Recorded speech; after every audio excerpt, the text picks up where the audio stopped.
Ladies and gentlemen, welcome to another edition of our History Channel. Listen, you are here for a treat. There are some histories that have been lost or that you and I have not known, have not learned. And today, the excavator is here. This beautiful woman, a scholar, her job is to make sure that these people, these actors on our historical stage are not forgotten to the new generations of Liberian learners.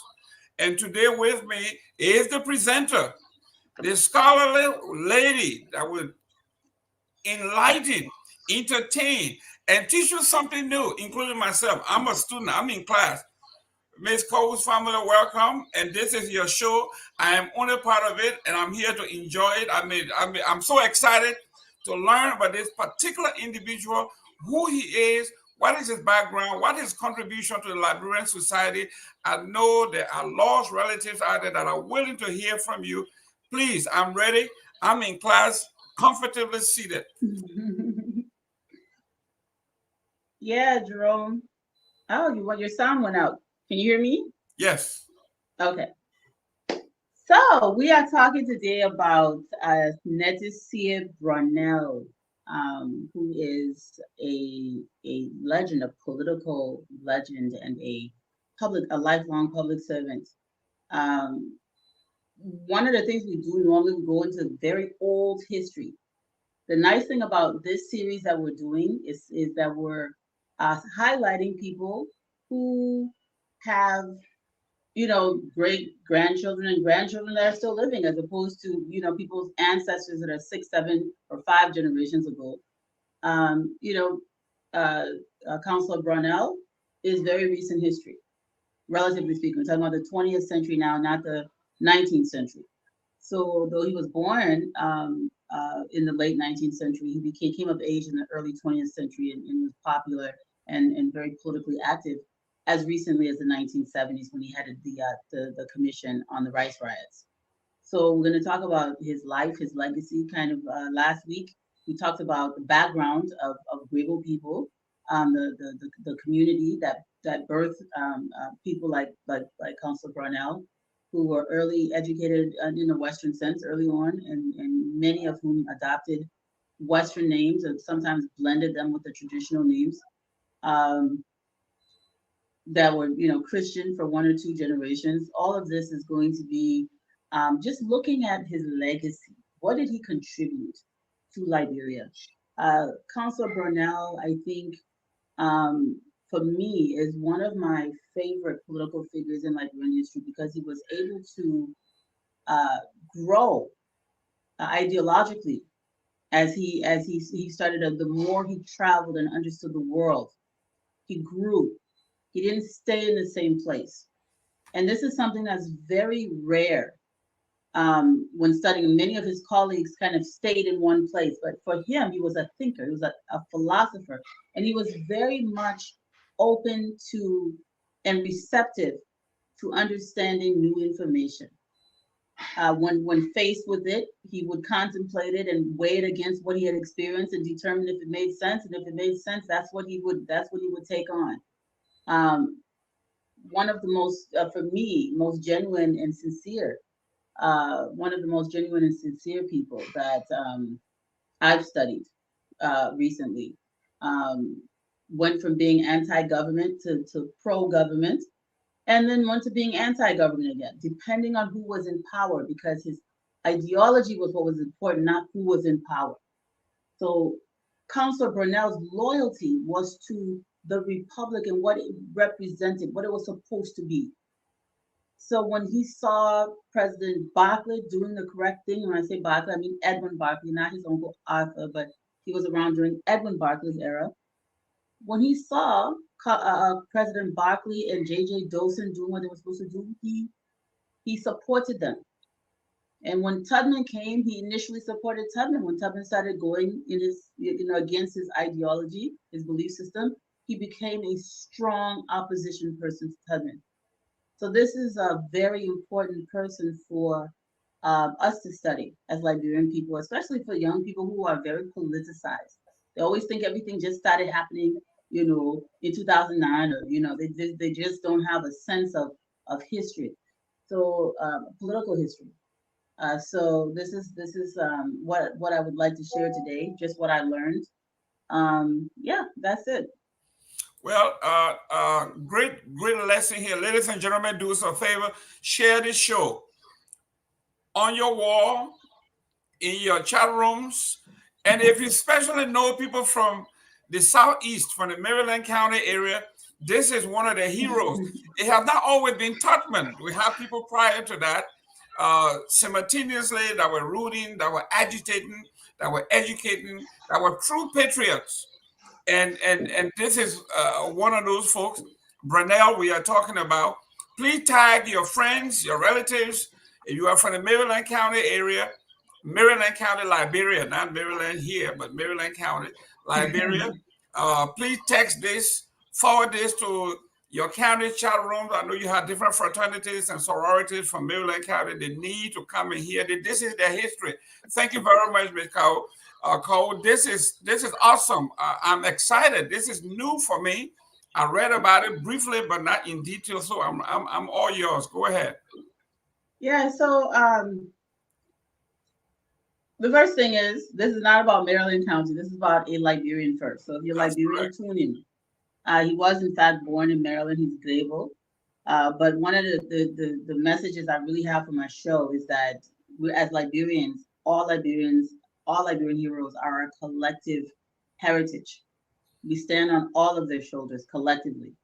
So whether you from Nimba like I am, or from Grand Bassa like Mr. Gaiman, you should be proud of Councillor Brownell and anyone we discuss as a Liberian, because that's who they were first and foremost. So one of the things, the concepts I would like us to understand too, is that great countries, even if they're multi-ethnic, like most countries are, they look at their national heroes as national heroes, not as ethnic heroes. This is very important as we focus on building our country for the future. The reason I emphasize on these individual stories is because I want Liberians to know that we have a powerful collective heritage that is unmatched on the continent of Africa. Unmatched.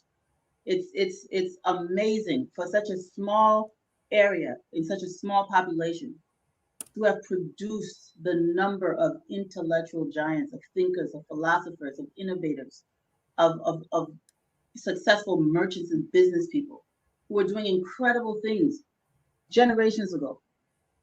This little place that has been brought to its knees has produced some of the greatest African thinkers, and has also been a mecca for some of the greatest African thinkers.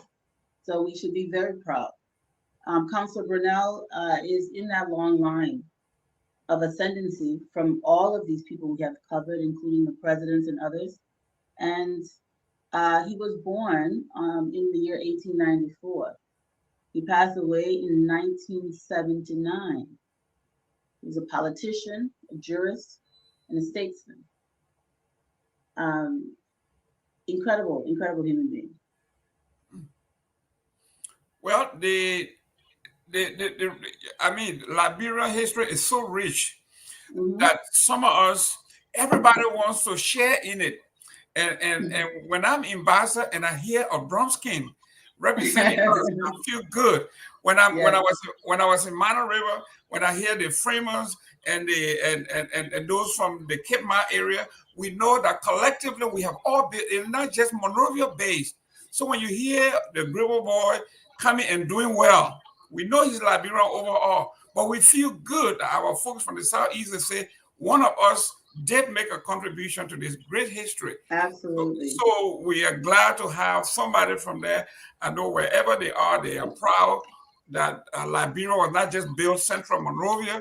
There were people from Nimba, from Bassa, from Grand Jita, from you name it. We all came from everywhere to make the country what it is. So this is great what you are doing. And hopefully someday your name is going to be mentioned as one of those who have educated, enlightened our folks, for us to take pride in our history, that we are not just about our history, but we are history makers. Thank you Absolutely. very much for what you do. Thank you so much. So we could go to the next, to the first slide after the cover slide here. So I need to make sure I can see this. Are you able to see it? Yes. Okay, so I need to see if I can.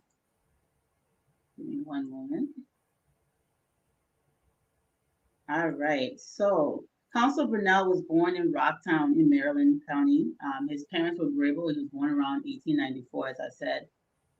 He was educated at the Cuttington Collegiate, and he also went to the Divinity School, where he earned a BA, and he graduated in the year 1913. Uh, he started school right away. His father was, the last episode we talked about all of these Grego, every town basically had a king because if the Grego ethnic group and the Clow group of ethnic groups were at this time in history pretty decentralized, which meant every clan was basically onto itself. It was not, they were not beholden to another greater authority than themselves. So it wasn't like how the Vai or the Mende or the various Loma all had to basically pay homage and tribute or taxes to some central authority. It was not like that among the Glebos. So every town basically had a king that was beholden to himself. That not having to answer to anyone outside of your clan created a different mindset among these people culturally. So it's very important to point this out. That mindset of we are independent culturally. If you go into Pele clans or Manu or Loma or Kisi, Bandi, all of these Mende groups, there was always a strong central authority and great stratification. Around 3/4 of the population would be under the control of a smaller percentage, and they would be told when to farm, when to hunt. Everything had to be regulated by some strong authority. So I like to call the Mende, the masses of the Mende people, the obedient ones, the ones who are used to political and cultural obedience.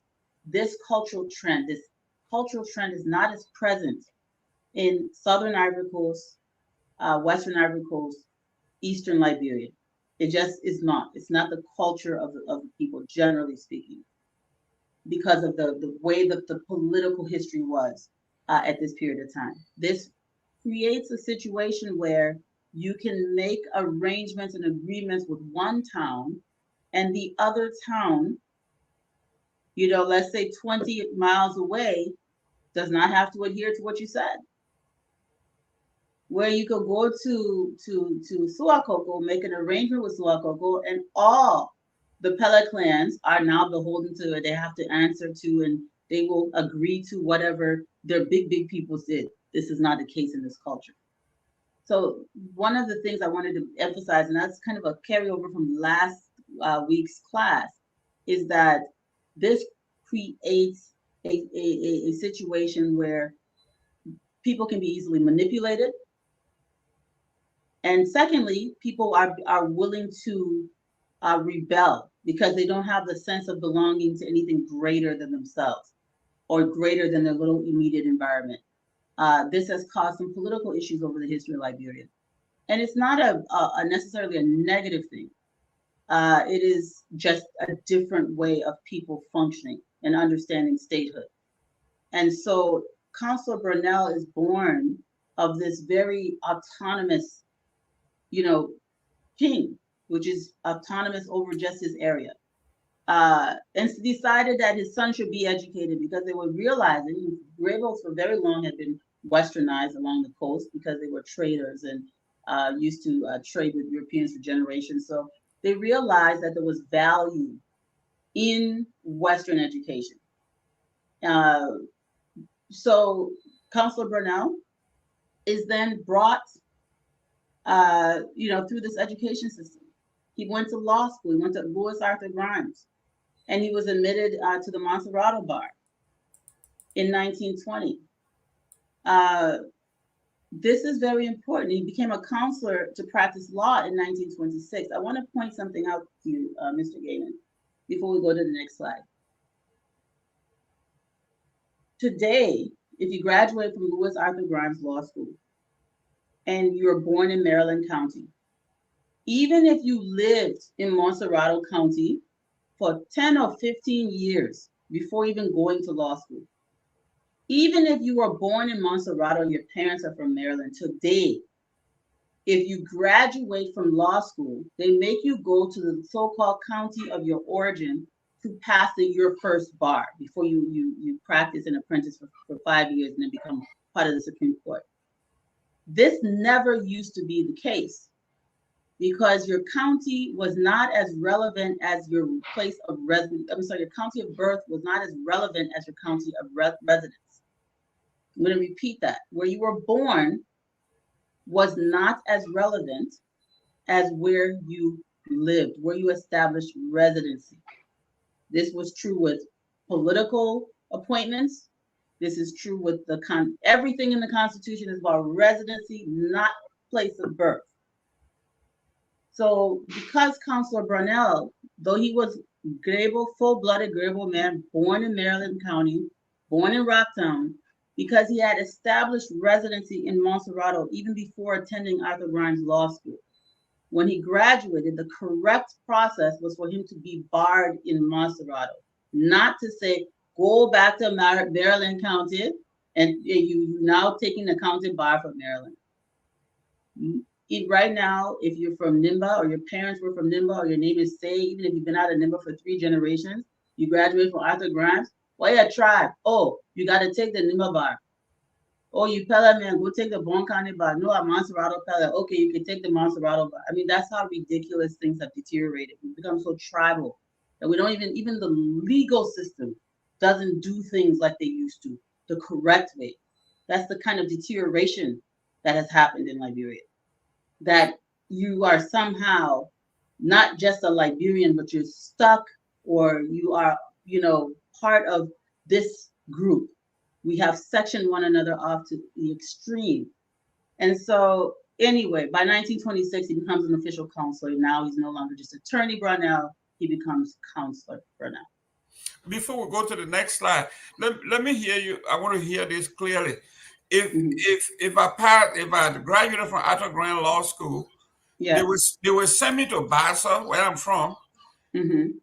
If you send me to Bassa, if you want to be right, will I take the Bassa bar exam in Bassa? No, so you basically take the bar, but they assign you to a county. The way it works, it's a county bar. Yes.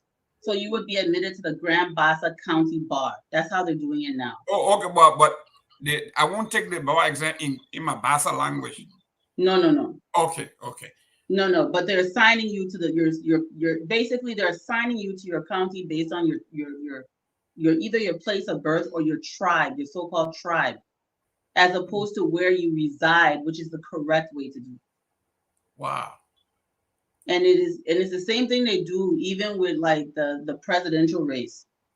They look at your tribe, and the Constitution doesn't talk about tribe. It says people from the same county, meaning residents. Where do you live? If 2 people live in Monserrato and one is Madingo and the other one is Pele, they're still from the same county if they reside in Monserrato. But if one Bassa man is from Monserrato and another Bassa man is from Grand Bassa, technically they can both run for president and vice president because they're residing in 2 different counties. That's how it used to be, because if you think about it, the first presidents were not born in Liberia. They were looking at residency, not place of birth. But anyway, we digress. Just because that was one of the things that this man being a lawyer, and just to show you the kinds of legal luminaries that were around in those days, they truly understood the Constitution and what the country represented. And so it was a much less tribal period in history. We are much more tribal today than our great-grandparents were. Much more tribal. That's one of the lessons I've learned from Counselor Brownell. Wow. Awesome. Awesome. Great man. Yeah. So here, Counselor Brownell also worked as a tutor at Liberia College between 1921 and 1924. Again, he was waiting to be entered into the Supreme Court bar, so he was also doing apprentice work as a lawyer between that time period. He held many positions while he was, even during the time that he was political, associate magistrate and justice of the peace from 1922 to 1924. He was also he was judge for the first judicial court in 1934. He was Solicitor General for the Republic of Liberia, 1934. He was Attorney General for the Republic of Liberia, 1939. Postmaster General in 1946. Now, I want to point something out. He was not the first indigenous person, as we like to call ourselves, to hold any of these positions. He was not the first, he was not groundbreaker. But so this whole thing, like, oh, was he the first? No, he wasn't, because there are many other people that were of Basa, Vai, and other origins that were holding these exact positions that we've discussed in the past. I'm not pointing it out because he was the first, it's just his career. Because there were many other people who came before him, even in the 19th century. So, any questions on that before we move on? Yeah, I'm reading this and I'm flabbergasted because this brilliant man, not only did he graduate from the University of Liberia Law School, Liberian College at the time, and he spent 3 years tutoring and getting ready for the next level. Now, I know this is not part of this, but because I heard within this time or little that there were people who didn't even go to law school that became lawyers. Some became Supreme Court justices because they were apprentices, but didn't go to law school. Right. At the same time, this man with this impeccable record had to tutor for 3 years. And like an apprentice before he became, qualified to preach. I mean, not to preach, but to serve before or practice before the Supreme Court. How is that? Yeah. So apprentice lawyers are also lawyers in our legal system. All of the counties, there was one law. There still is only one law school in the country. So if you lived in, let's say, Sino, and you wanted to be a lawyer, you could apprentice under someone for a number of years, and you still had to take exams and prove that you had learned the law. And it's not that you didn't have any foundational education. You had to have an education before you could be an apprentice lawyer. You can't just take somebody who can't read and write, because it would be almost impossible for you to learn and be able to sit for the bar. So it's not a bad thing to be an apprentice lawyer, because you really still have to learn the law. You still have to sit for the bar in your county. And you can sit for that county bar. Even after you sit for the county bar, you still have to apprentice for an additional 5 years before you can go and sit for the national bar and be admitted to the national bar. So that is the original reason you had the county bars, because everyone was not going to law school at Arthur Grimes. So it was more prestigious to go to Arthur Grimes. It was extremely expensive to go to Arthur Grimes. So it's not strange. That part is not really strange. What is strange today is that everyone pretty much goes to Arthur Grimes, but they still send them to go take county. They still have to take their county bar exam. It's bizarre, because if they're not living in the county, they're not apprenticing in their country. Why are you making them take the county bar? Some of them never even been to the counties that they send them to. Does that answer the question? Yes, ma'am. Yes, ma'am. Yes, ma'am. I was just confused because, I mean, this guy has a credential that anybody would die for, Excellent. Oh, the point about him being a tutor, this is a job. He was young. This is a job. And he's also doing this while he's still apprenticing, because technically an apprentice is still a student. You're still learning. Almost think of it as when people go to medical school and then you have to do your residency at a hospital. You're not really, really, really a doctor yet. You're not being paid the way you'll be paid when you're finished with your actual. They're making you push papers. They're making you do research. They're making you do all the little small things that the big boys aren't doing yet. This is a very young guy, so he's doing that, and he's also tutoring other law students, and that's very prestigious. There's nothing wrong with that. It's not like he was some kind of 50-year-old man doing this. This is a young guy, and so once he works his way up, serves through this process, he's also helping him become a better person. There's no shame, in working your way up to do something. And this idea that we shouldn't struggle and earn our way is that's not suffering. That's the correct way towards ascension. That's how you earn your place and deserve to be there when you arrive. So go on this next slide. So basically, I'm going to transition before I transition to talking about some of the controversial things that occurred. There were conflicts between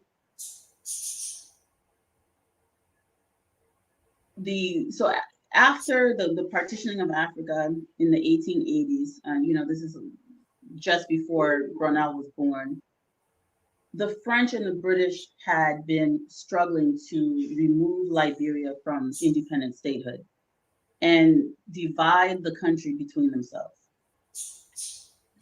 They had a very difficult time with this among the Vai, because the Vai were a kingdom. You never hear about Vai wars with the Liberian government. And the reason is, again, that strong central authority. The Vai were headed by a central authority. So when the British were encroaching on the Vai land,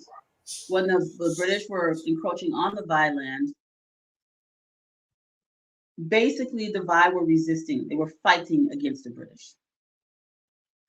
When they lost the territory on the other side of the Mono River to the British, they went to the Liberia seeking support and refuge under the flag, the Liberian flag.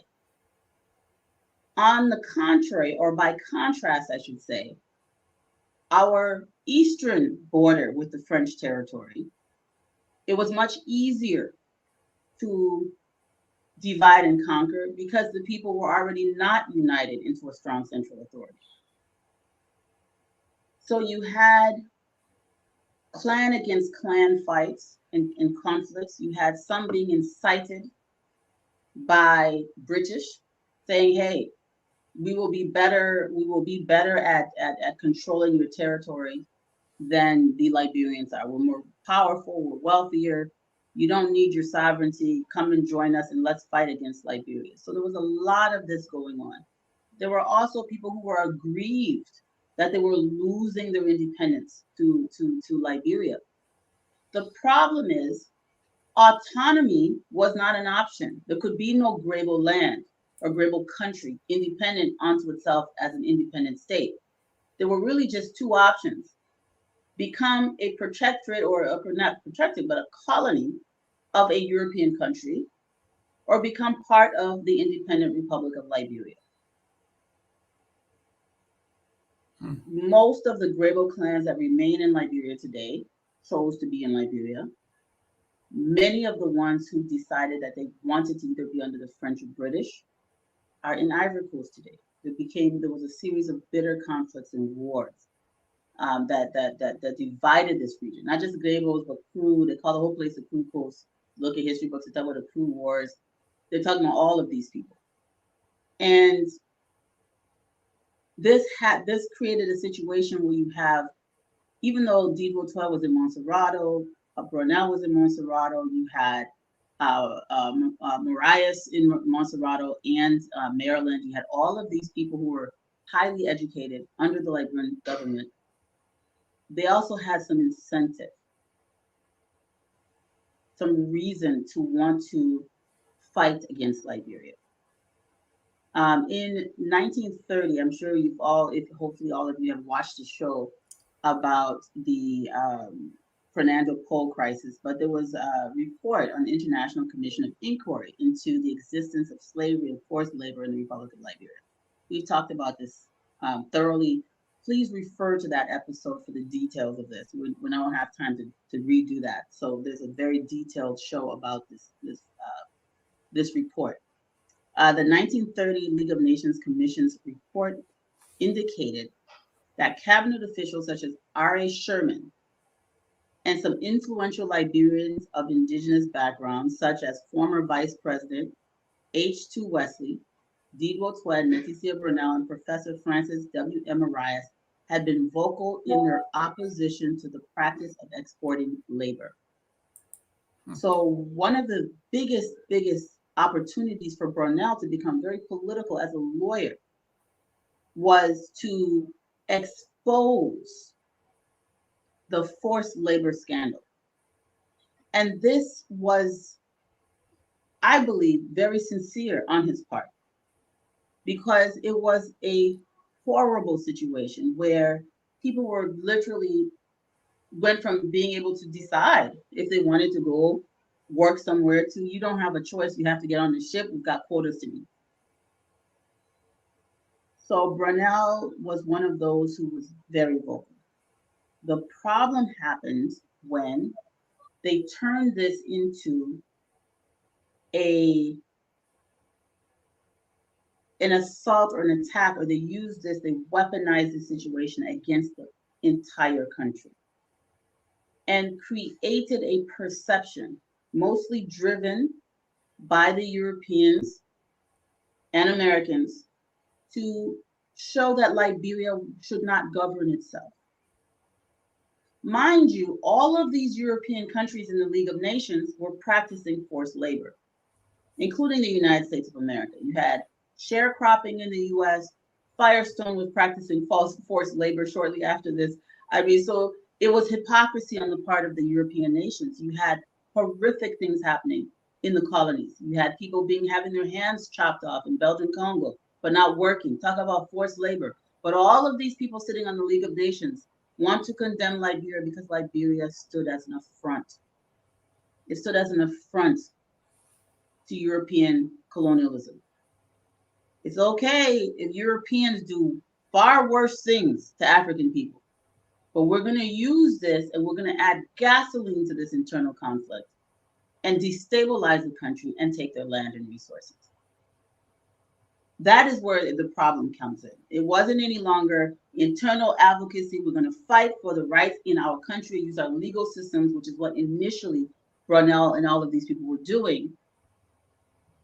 We are now going to go to the enemies of the Republic and have them resolve the issue.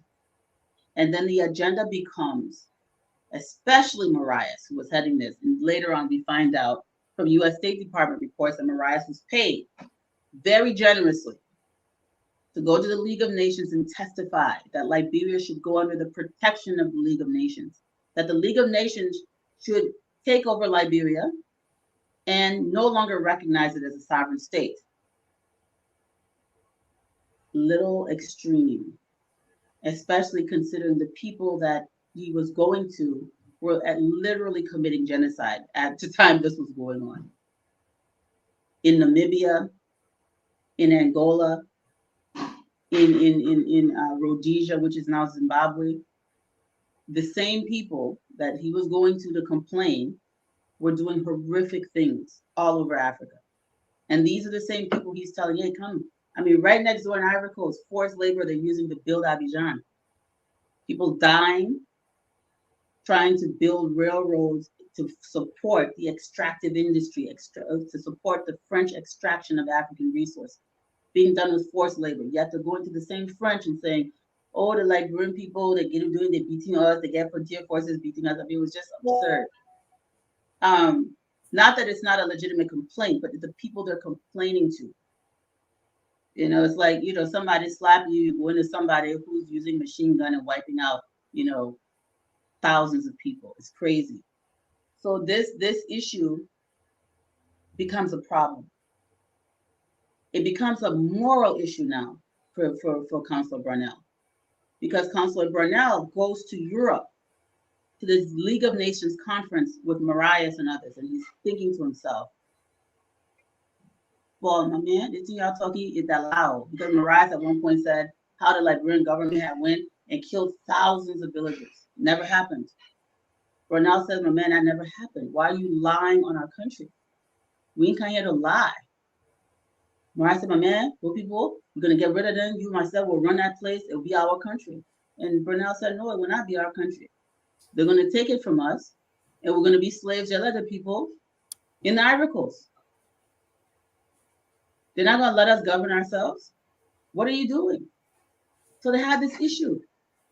And Mariah would say, my man, we got to get rid of these people. This is our land. We're the traditional sons of the soil. We belong in power.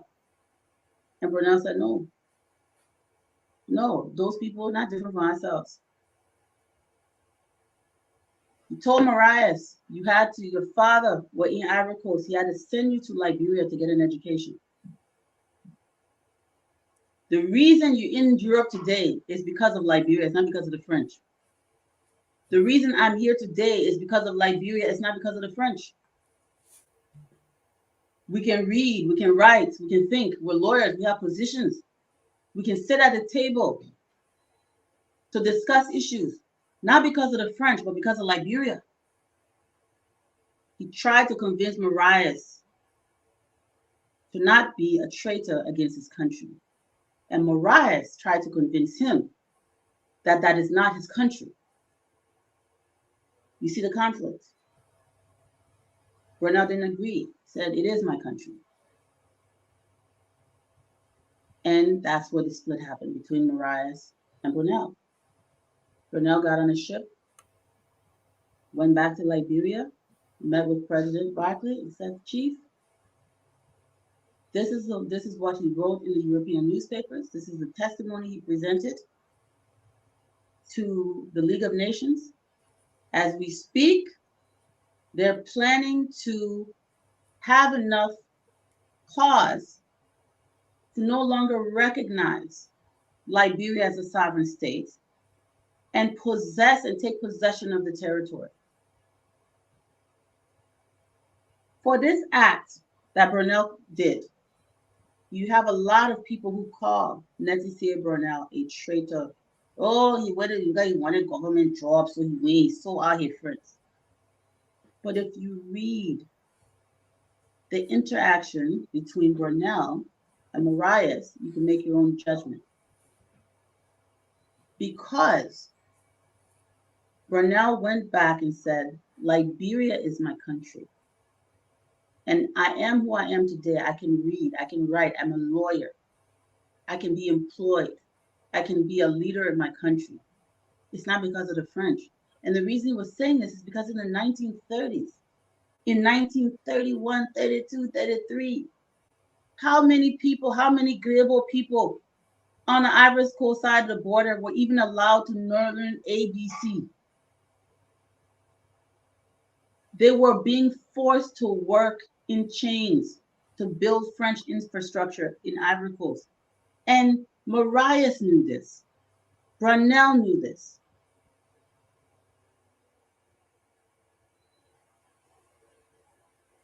But again, sometimes our people, if you give them incentive and you promise them power, they will do things that they maybe normally would not do. Because there's no reason that Brownell had to go back. He could have stayed with the people and Liberia could have been divided. But because of what Brownell did, Liberia still existed. He literally saved the state. He literally saved the country. You can go to the next slide, please. If you have any questions, you can. Yes.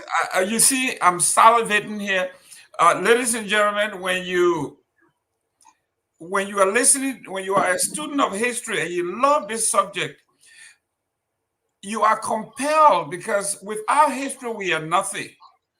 And if you are from Liberia, you are listening to names that as of today are still part of our history. I think the last time you heard a gentleman by the name of Dan Marias, he was senator from from Maryland County. Yeah. And you listen to the Brownell, who I don't know whether the Brownell would be related to the mother of our famous a writer and author, Dr. Famula. I think his mother was a Brownell. I don't know whether they're the same people, but you are. This is why history is important. And before you go further, I know you're going to answer these questions, but when you mentioned that these people were going to foreign nationals to come and resolve our issues. Not even resolve our issues, but Yeah, take over our country. yeah, Divide our country between themselves. I'm coming to that. And there was a faction within that and saying, you know what? We need not even to take our complaint, but we need to go into receivership. Let someone come and take us over. Lately, if you are reading on Facebook, I'm talking about recent as we speak. There is a segment of Liberia that will say, listen, you sell the Liberian country for whatever, you call the white folks to come and take over this country. It's not worthy. And then recently you saw my own senator from Grand Bassa County, Yobli Kanga, and Senator Dillon, and several senators going to the U.S. embassy and to the European embassies and saying, we are laying our complaint, you got to do something. So you see the importance of history, that when you read... And just basic civics, my brother, just basic civics. How can you be a senator and commit an act of treason against your country? That's an act of treason. That is an act of treason. If you did that as a senator in the United States, you'd be impeached from the Senate and you'd be brought up on charges. You know that, Jerome. I mean, but we don't respect ourselves. I'm reading this history and I'm listening to you from 1894. We're not talking about 2004 here. We're talking about 100+ years ago. No, this is 1930, but yeah, almost. No, I'm talking about the birth of this young man, Brownell, to have been so astute from his learning to where he was, because he didn't just become an advocate. It is something that he learned and followed based on the history from which he came. Yes, sir. And he was telling them, no, this is not what we need to do. This is not why we are here. So you see the importance of history. I mean, we tell our children, go do medicine, law, be a doctor. Nobody have ever told the children, go and study history. Yes. But this is the importance, because we don't know where we came from. So we definitely have no compass, no sense of direction. Kawu, thank you very much for this lesson. This is important. I hope I got to replay it for my children. Thank you very much. Yes, please. Let me go to the next slide as you wanted. Yeah, there you go. So on September 23rd, 1934, the Crisis newspaper, which is an African-American, very militant, progressive, all these words, publication called The Crisis. It published a letter signed by Dr. W.M. Arias voicing complaints against the Liberian government. And Mr. Walter F. Walker, Liberian consul in New York, commented on Dr. Marias and the Liberian situation. So I want you to remember that this is a time when they're really being sponsored. Cllr Marias getting all of this money. He's being sponsored. A lot of times we say, oh, this person did this. Oh, this person brought war. This person did. Where they got the money?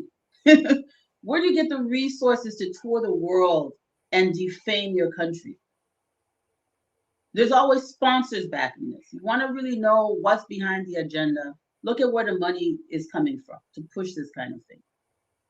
I mean, it was very expensive to travel the world and do all of these publications. And some of these things, if you really dig behind it, these things were not even written by Dr. Marias.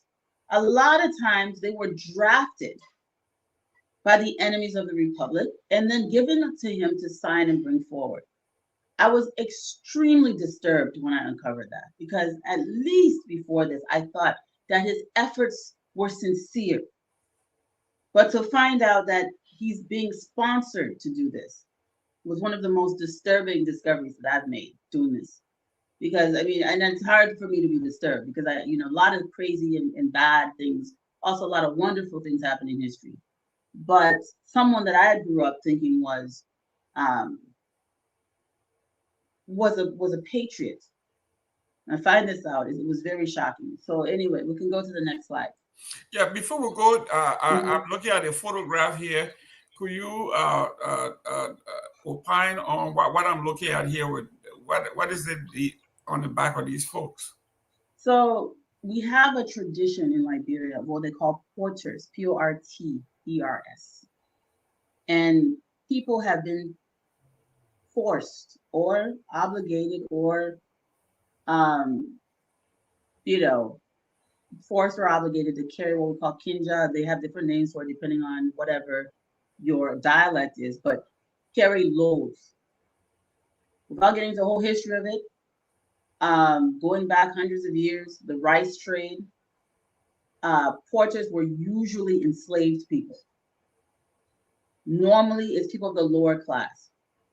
So traditionally, if you are a big rice farmer somewhere in the northern or central region, and you have a harvest and you need to carry rice to Duko to go sell, because they had a footpath going all to these big places in the interior.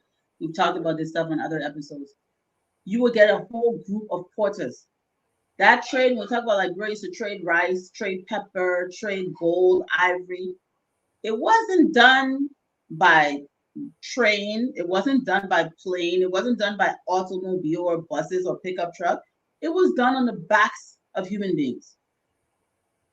And these human beings were typically, they call it like we're the pepper coast, they call it the grain coast. They call it, these people that were bringing the goods and services to and from the coast to the interior were human beings. They were not towing these things on horses. It was human labor. So this tradition of porters, this is how they used to carry loads of rice, of other goods that they were carrying, vegetables, fruits, anything that they carried. A lot of these ships would purchase these things. And if you were a rich, let's say a rich Madingo or rich Bandi king, and you had huge numbers of goods or a huge consignment of goods to take, sometimes it would have caravans of people, 200 or 300 people, carrying things through the rainforest. This was forced. So this tradition continued into the 20th century. In fact, it continues to this day in certain cases. But this tradition really didn't get stomped out until really the Tubman era started trying to put a stop to a lot of this. But this is when I talk about the obedient ones and the majority of the population in the north and western regions of the country being subjected to hard labor and being subjected to this. They didn't see it in their context as I call them the obedient ones because you have very few instances of rebellion against this kind of thing. Looking at it in our 21st century mind, it's very, very disturbing because a lot of times they had no choice. Were they chattel slaves? No. But there was an obligation for them to do it. I'll leave it at that. So that's just, so he's writing these things as if this was introduced by some group of people that came on a ship. And this is not this is not the case. It's something we've been doing. As you know, Mr. Gavin, a lot about the history of our country. So this kind of behavior and treating one another this way. This particular picture was taken oh gosh, I believe, I'm not sure. I'll find out and get back to you. I forgot where I got this picture from. So I'm not going to pretend. Real quick, and this is a personal story. I mean, the reason I like to sit on here with you is I'm old enough to have actually experienced some of these things. I remember as a child, we had a district commissioner, and God knows his son is a very good friend of mine, and I'm going to call him because I got to get it. Call the name. Call the name. I'm going to call the name. I'm going to get it out of my system. The district commissioner was Jesse Gould, If you heard about Lafayette Gould and T.C. Gould and all of these young folks, I was a child when Commissioner Gould when he's going to collect his hot taxes. Okay, they will bring these soldiers or police with a red cap. The Bassa people call them flat bobo. They will bring them. They will bring them with them, and they will have deporters, right? They go to these towns, and the people do not have the money. They will take their goats, their sheep, whatever they have, and they will make the town people take it to the next town, and then they will leave it there, and then the town chief in that town will summon his men and force them to take whatever these guys bring to the next town, including Jesse Gould himself in the hammock. So they came to Gilman Town, and my father, being a radical, told them, if you brought your load here, you will take it with you. Nobody from my town is going. And I remember they tied all the men in our town. They put 2 stakes, one at the back of their foot and one in the front, and they tie it and they squeeze it we talk about torture here. And my father said, you will kill everybody here, but nobody from this town is going to take your load that you brought here. So I always say that was one of the greatest mistakes that the Liberian government made, was to take people from the real leaders of the place. I'm not saying some of them, the traditional leaders, I'm not saying they were not wicked, but it went through traditional ways to ascend to leadership. There was an ascendancy a lot of times. They removed that and created a system of commissioners and paramount chiefs. And a lot of the people that they put in those roles were just indigenous people from the area who had been part of frontier forces, maybe learn small book, and then send them back to rule over people that they were not traditionally trained to rule over. This is one of the reasons when people say, you know, the we administration say they're giving deed to chiefs. I said, who are the chiefs they're giving the deeds to? Are they chiefs or are they government appointees? And what gives them the right to own, privately own clan land that belongs to people, ancient land that belongs to all of the people of the clan? What gives a government appointed chief the right to private ownership of that land? For all that people, the chiefs are getting deeds, let's celebrate. But what do you call chief? We don't even have chiefs in our tradition. It's not our culture. It's a government creation. We borrowed that system from the British system of paramount chiefs and district commissioners, having these proxy people placed in the hinterlands, as they called it, to control the people, but beholden to the central government. So now you want to take land that belongs to thousands of people and deed it to one person because the government has pointed, because Charles Taylor says Nazan Kawa that chief. So now Zanzan Kawa will own a whole clan in Bassa. For what reason? But we sitting down here, we copying, we say, oh, since 1847, a chief ain't never get deed for a tribal land. Why? Because it's not for the chief, that's why. That's why the chief should not get a deed for the tribal land, because it's not his property. And even before the republic was established, the leader was only the custodian of land. He didn't own it. He was supposed to protect it and pass it on, make sure that they didn't cut down too many trees, they did not hunt too many animals, they did not poison water. That was his role, so that the next generation will have something. Now we come in because we don't know history, we even know our own culture. We just get it, we pump up our chest and do wicked things, thinking we're doing something progressive, because we don't understand who we are anymore. It is an affront to our history to take something that has been preserved for centuries and privatize it in the way that they're doing, because they don't know better.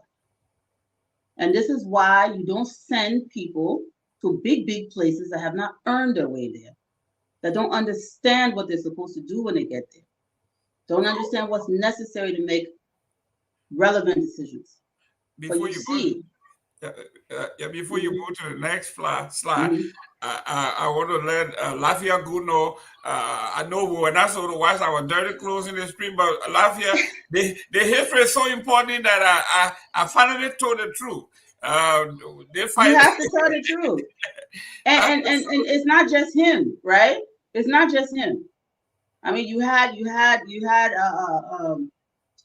Chief Batu, in Ganta area where I'm from. Very wicked, very wicked.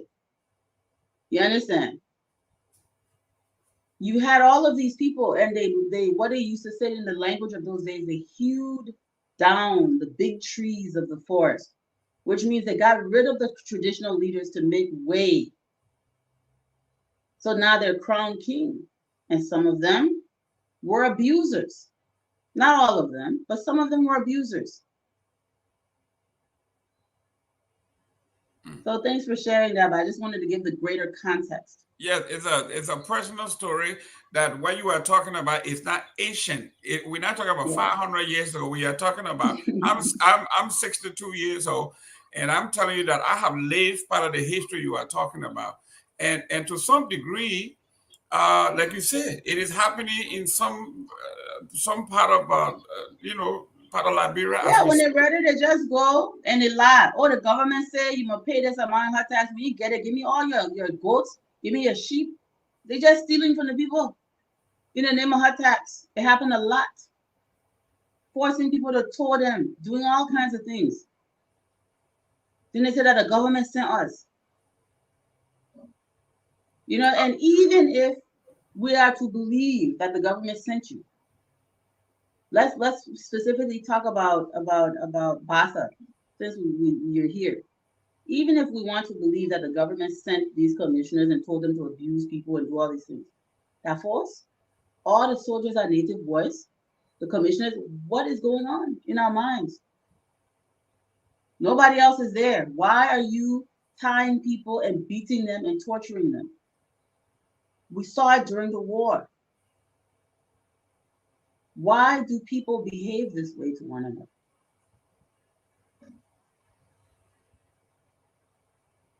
So we'll go on to the next slide. So the reason I'm emphasizing on these things because this was some of the experience that Counselor Brownell even had in his childhood. And he's looking at all of this. He's remembering the raids that happened to his town from other Glebos and how they took women and carried them. He's remembering all of this as he's listening to these things and participating. That's some of what broke him out of his and changed his mindset. Said, wait a minute. All of us get small problem. Let's figure this out because he was sincerely trying to. First of all, he's a lawyer, so he was a critical thinker, and secondly, he was sincerely trying to resolve the issues. He believed and considered himself a Liberian because he was a benefactor of the Liberian education system, not through any kind of patriotism where somebody, patriarchy. I'm sorry, where somebody goes takes you or some nepotism. No, he earned his way, uninhibited, to get to where he was. So he believed that the system worked. He didn't go live with people who sang in his school. It was a process that he was able to go through and excel on his own merit. So he had a belief in the system. So Mr. Marias was trained as well as spent a greater portion of his life on the French coast. Now, the French coast we talked about before that Marias was really when the Maryland County lost, not Maryland County, but when Maryland in Africa, when it was a country independent by itself, it lost a lot of its territory to the French. So they were previously part of an independent Maryland, and then the French took a bunch of this territory, which is now in Ivory Coast. Marias and his family fell on the Ivory Coast side, which is why his name is Marias. It's a French name. So what they're basically saying is this man is from Ivory Coast. He returned to Liberia in 1926 because you have to keep in mind that it's Liberia, but it isn't Liberia. You understand? It was Liberia, but it's no longer Liberia. Just like, Sherbro was once Liberia, but it's no longer Liberia. Because the British took that whole side, the French took the other side. So in 1926, he went to Liberia. Um, he went back to Liberia. So this is the thing about Marias was he became literate in Liberia. He went back to his home in Ivory Coast where his family was. He got military training, other training from the French because he could read and write. Again, literacy he received in Liberia. And he returned in 1926 with a taint of the colonial contempt for the governing authorities of Liberia, which West Coast and some ship officials rarely fail to parade before the Liberian natives with whom they come in contact with. And with whom they come in contact. This contact is and has been most intimate with the crews and gravels, who almost exclusively are employed as deckhands and laborers for ships plying the west coast of Africa. We've talked about this in many, many episodes. One regrets to say that these two ethnic groups have caused more defiance and trouble to the Liberian government than all of the ethnic groups combined, because they have been able to secure weapons to back up this defiance. There is an international agreement among the nations which prohibits the supply of any but limited quantity of cap guns to Africans. I'll just say to Africans.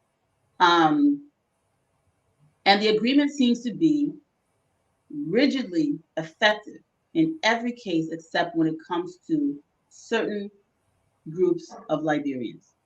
So this is a very diplomat, because this man is writing this as a diplomat, a very diplomatic way for him to say that the French and British were supplying weapons to the insurgency.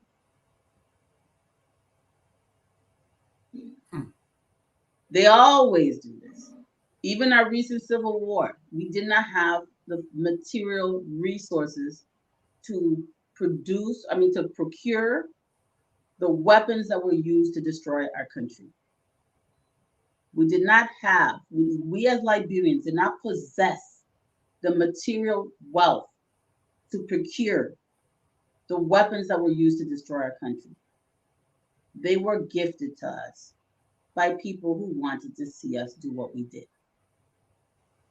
There's just, this whole thing about, that's why, the liberals had people supporting this effort. Now, a lot of these pictures that I'm showing are of global people from different museums, from different books. Most of these are from the period of about 1880 to about 1930. Wow. Real quick before you move on, Mm-hmm. and I'm here as a student, and I'm enjoying this.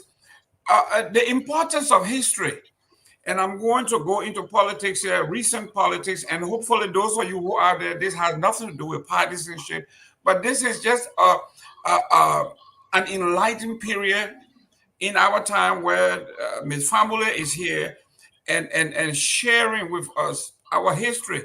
And I'm saying this to say, most recently, last year or so, for those of us who experienced what she's talking about, where our parents were made to tote load and tote people in hammock from station to station, from town to town, long distances, to have seen people put Alice Cummings in a hammock. Oh, come on, Jerome. Listen, and people are saying, Jerome, this is not a. Let's talk about politics. Listen to this now. We're going to talk it all now. It brought back trauma to some of us who witnessed this thing, to see that a contemporary person or Jerome, people, I will report you to Dennis. Let's leave it there alone. They're too close to you. but and we're talking it all now. So let's talk it. This is the trauma we talk about. Flashback. But anyway, I just want to put that in there. Yeah, the man, it was a mistake, but it happened. What year was that? 2017. Y'all leave a man alone. Let him be great. Okay, Yeah, well, man. there you go. Because somebody who advised him didn't know the Or history. they sabotage him. I don't know. It could I be. It mean, could be. It could be. I Yes. I mean, I just thought I wouldn't do it. You know, anywhere on the continent of Africa, I've not seen any politician do it because it's a reminder of it is not an honor. It's not an honor, and it was not. A lot of times. So I want to point something out too. This hammock carrying business. Benjamin Joseph Knight Anderson, born in Baltimore, walked with his boots and often his bare feet crossing creeks. He was never once taught in hammock. From Monrovia to Musada,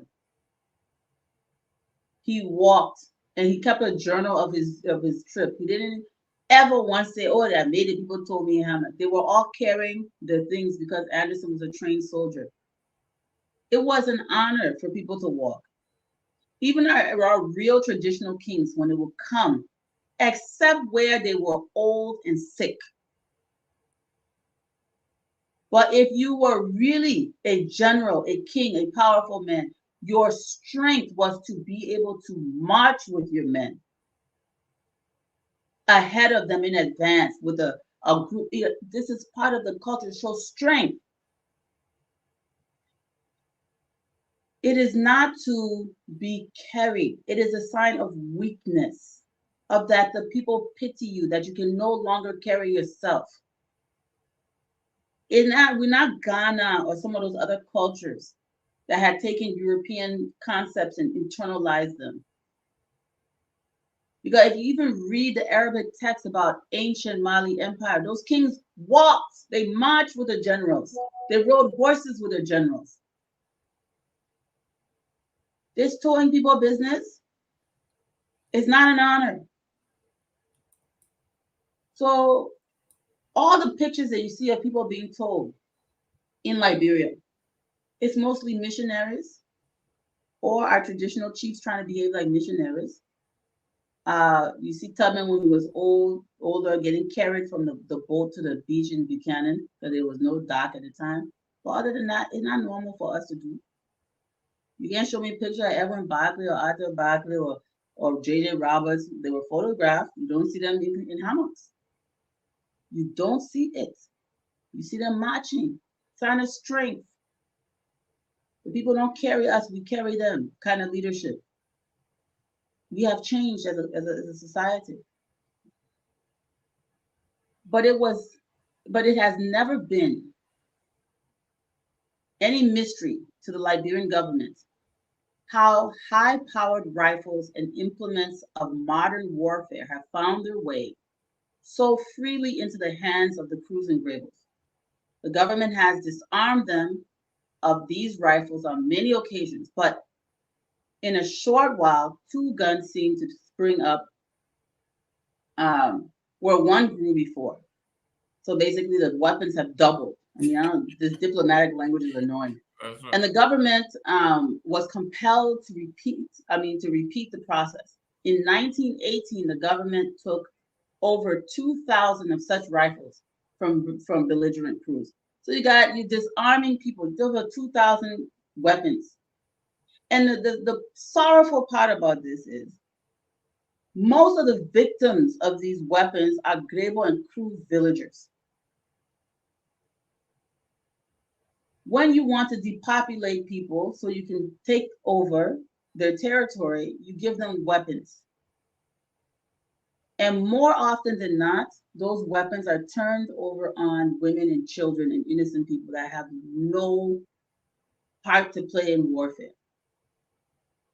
So there was carnage, there were casualties. And they continue to supply these warlord kings of these clans with more weapons. And instead of marching to Monrovia, overthrowing the government, they're killing people right where they are.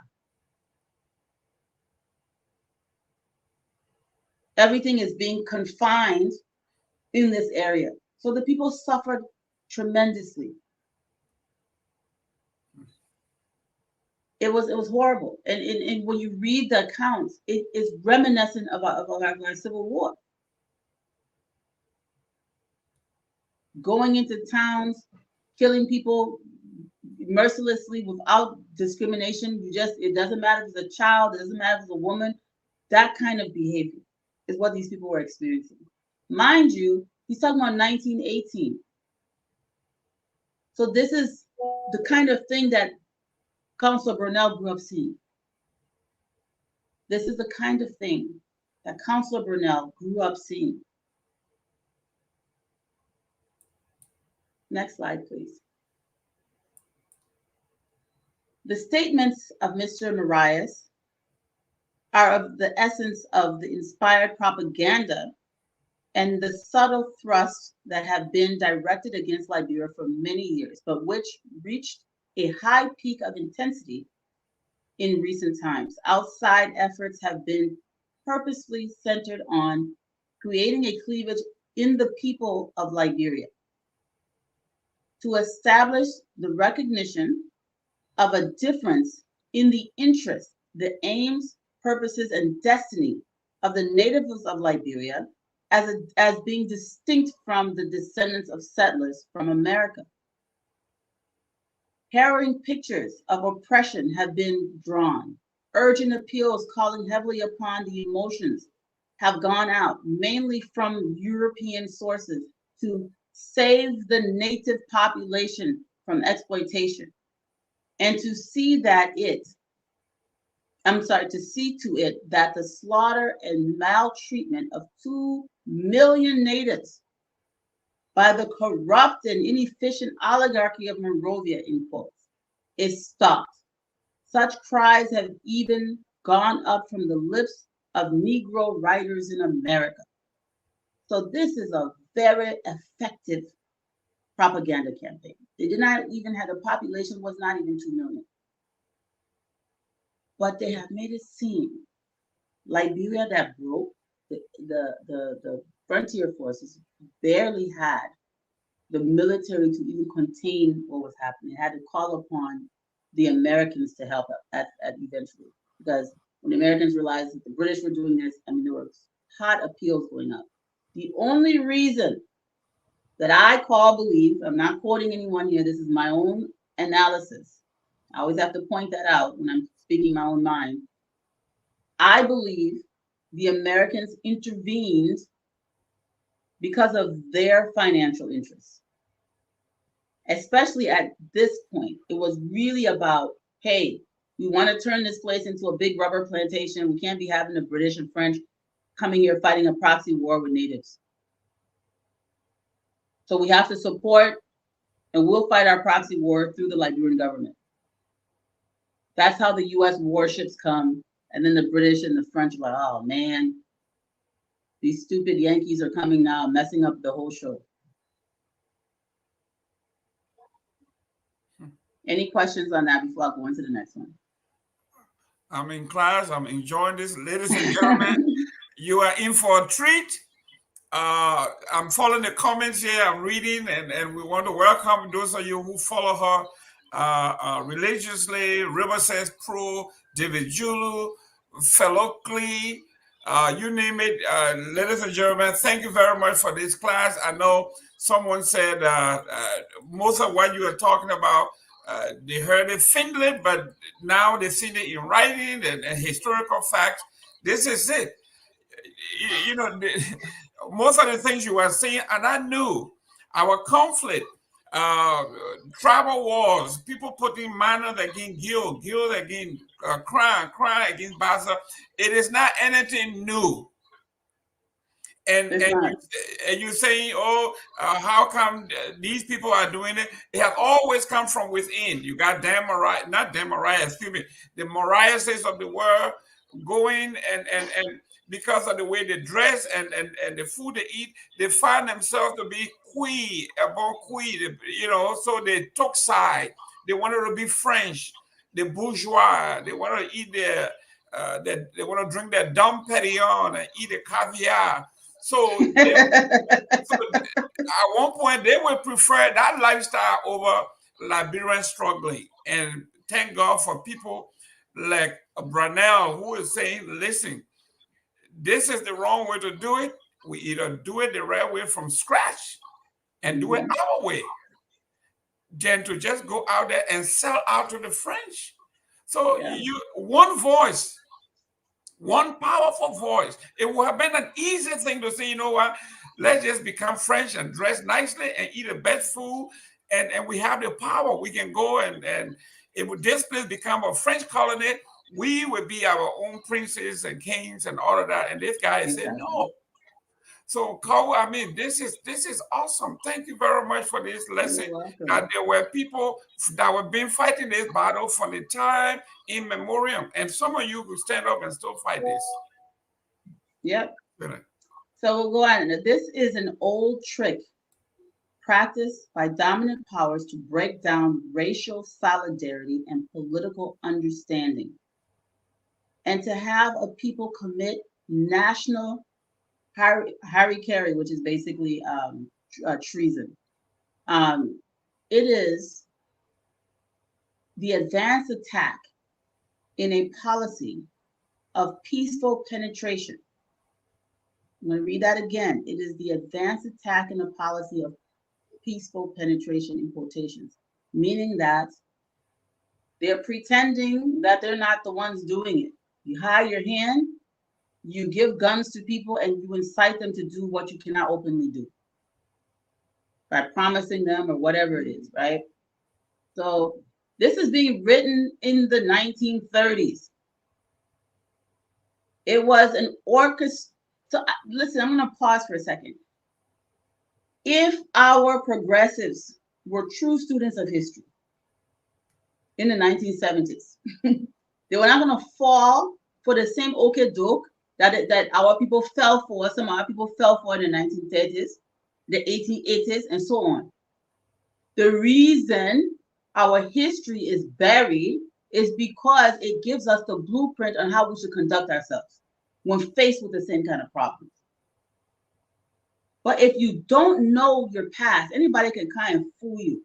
They don't even have to change their strategy because we have not learned the strategy. When you don't know something they don't have to even change.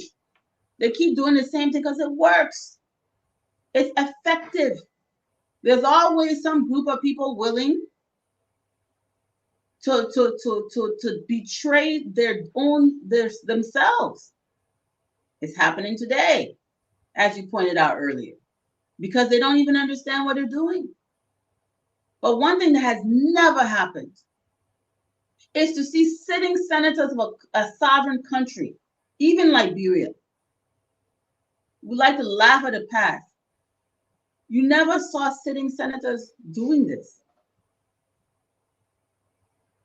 You know, I mean, they accused Debo 12 of this, but it was not like you openly did what you see, a lot of senators and representatives doing now, which is going and begging foreigners to take over the country when they have all the power already. They're elected. Where did I leave off?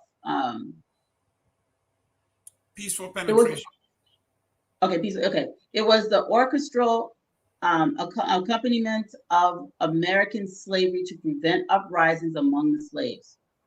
So this is something they always did to prevent uprising. They would take slaves from within the group, empower them, gas their heads up, and then they would serve as traitors to the rest of the slaves. This is how they kept everybody in slavery. They used other slaves to make sure that they're not only spying on the other slaves, but keeping them in chaos, divide and conquer, creating stupid rivalries, showing small favor to one group over another, so the ones that are getting favor can keep the others in check. It's been happening, and he's basically saying that this is the product of, they learned that it worked during slavery, it worked on Black people, they're going to keep doing it. That's basically what this is saying. Great Britain has used it cleverly and adroitly to keep India prostrate. So they did this in India, and to set up castes in her other possessions. So the caste system, like what they did in South Africa, okay, you're not Black, you're colored, You're a little bit above the other Black people, so you can help us suppress them. That kind of dumb stuff.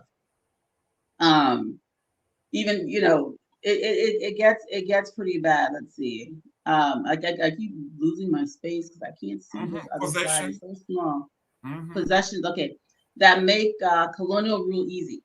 To anyone who knows anything of Liberia, such an attempt to draw a line between the natives and the Americo-Liberians is amusing to say the least.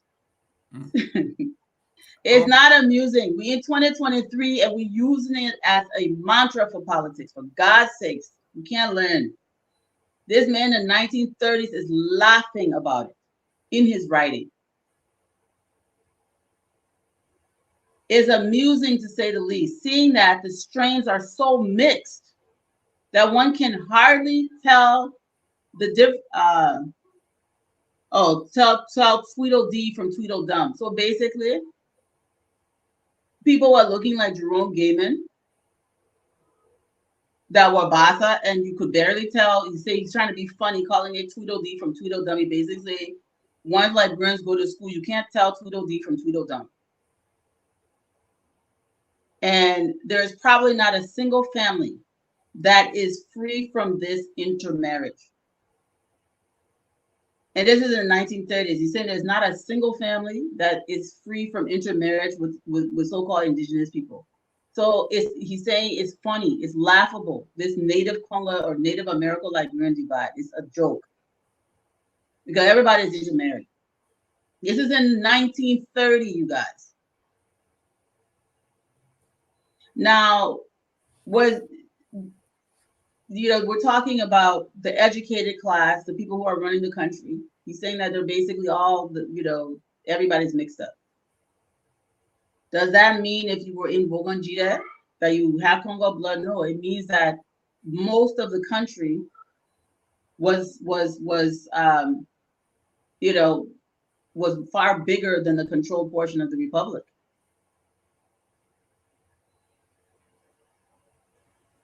There is I think I read that sentence already. Okay, there's scarcely an office, elected or appointed, which the natives have not yet filled and are not government of Liberia, in as much native as it is anything else. It is not perfection in its operation and its efforts to cope with the problems arising from its social, economic, and political orders. It seems to be expected, however, that Liberia must run the one faultless government in the world. So they're saying things aren't perfect in Liberia, but they're acting as though Liberia should be the only government in the world that has no faults. America in 1930 was still practicing forced labor in the southern states, Florida.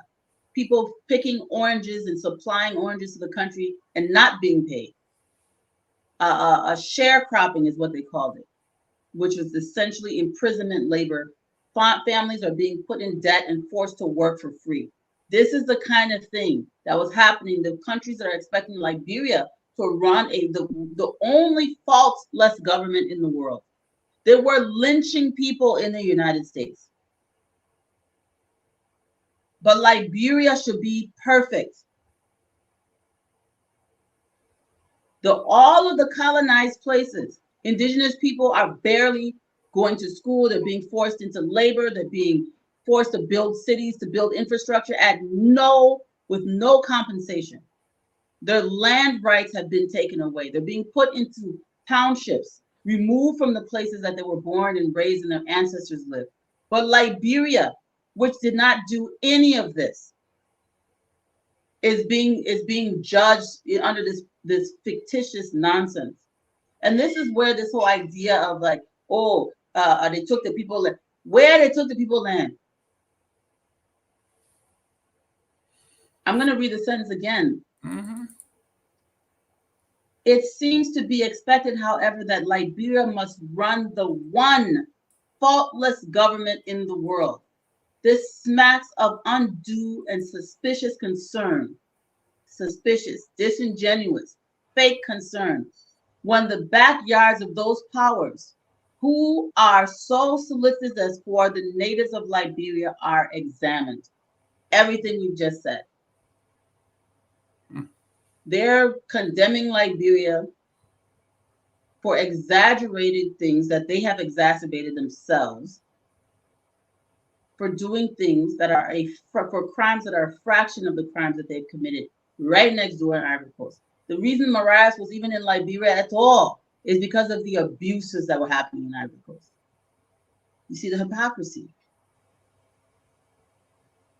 And to add to what you were saying, the last time Bishop Warner was visiting me, he was telling me the actual story of Firestone, the Maban people, his grandparents, how basically it was the Trail of Tears, the equivalent to Firestone moving over, let's say, hundreds of thousands of Bassa people from their land because they wanted that land for the Firestone, the 1 million acre.